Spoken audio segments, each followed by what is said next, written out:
ছিনতাইকারী ইতালিতে এত ছিনতাইকারী বাইরে গেছে, রাত্রে হাঁটা চলা কিন্তু মুশকিল। এই যে আমি রাত্রে হাঁটতেছি, কিন্তু আমি একটা ব্যাকিং পাইতেছি, ভিডিও করতেছি।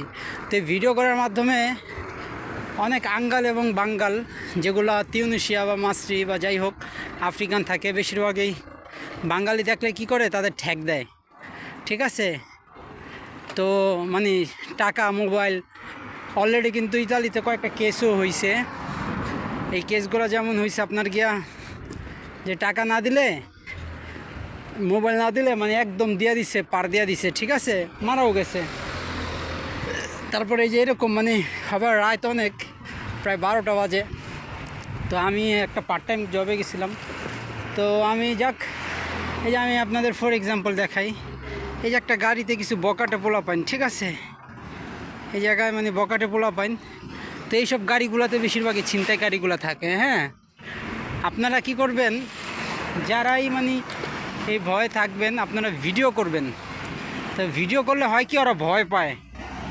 একটা ভিডিওর ভিতরে কিন্তু একটা অন্যরকম আছে, ভিডিও করলে ভয় পায়, ভয় কিন্তু ওরা সামনে আইতে চায় না। তো আমি যেমন একটা ফাঁকা রাস্তাতে হাঁটতেছি, বাট আমি ভিডিও করতেছি। এটার কারণ হচ্ছে একটাই, আমি সন্দেহজনক কিছু মানে দেখলাম, মানে বিহেভিয়ার দেখলাম।